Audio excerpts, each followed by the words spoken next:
حسین یا حسین مولا حسین یا حسین حسین یا حسین مولا حسین یا حسین حسین یا حسین مولا حسین یا حسین ایوا غریب ایوا شہید ایوا مظلوم ایوا مظلوم.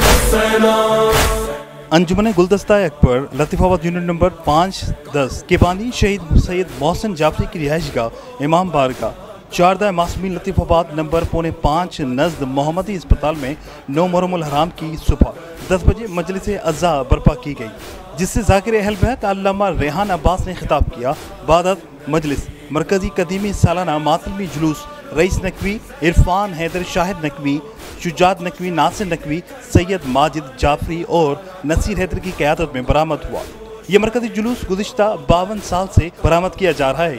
جلوس میں شامل علم عباس، تابوت سکینہ، ذوالجناح، جھولا علی اصغر اور زرعی مبارک حضرت امام حسین علیہ السلام پر مشتمل جلوس میں شامل ہوا.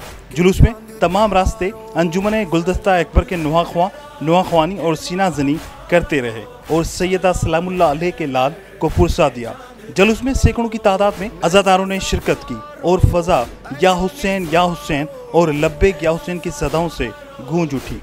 بعد نماز مجالس عزا برپا کی گئی اور نواں خوانی و سینہ زنی کی گئی، جس کے بعد جلوس غلام پنجدن کی رہائش گاہ پر پہنچ کر مجلس عزا برپا کی. جلوس میں MQM Pakistan Hyderabad district committee کے ذمہ داران اور PSP کے ممبران نے بھی شرکت کی، جبکہ جلوس کے راستوں پر عزاداروں نے سبیلیں قائم کر رکھی تھیں اور بڑی تعداد میں نظر و نیاز کا اہتمام کیا گیا تھا. اس موقع پر سیکیورٹی کے سخت انتظامات کیے گئے تھے. پولیس کے دستے اور رینجرز اہلکار بھی جلوس کے ساتھ موجود تھے. بعد ازاں عزاداران امام حسین علیہ السلام کے لیے نظر حلیم کا بھی اہتمام کیا گیا تھا. کیمرہ مین عمر حید کے ساتھ عمران شلکیاری، دھوم نیوز 24/7 حیدرآباد.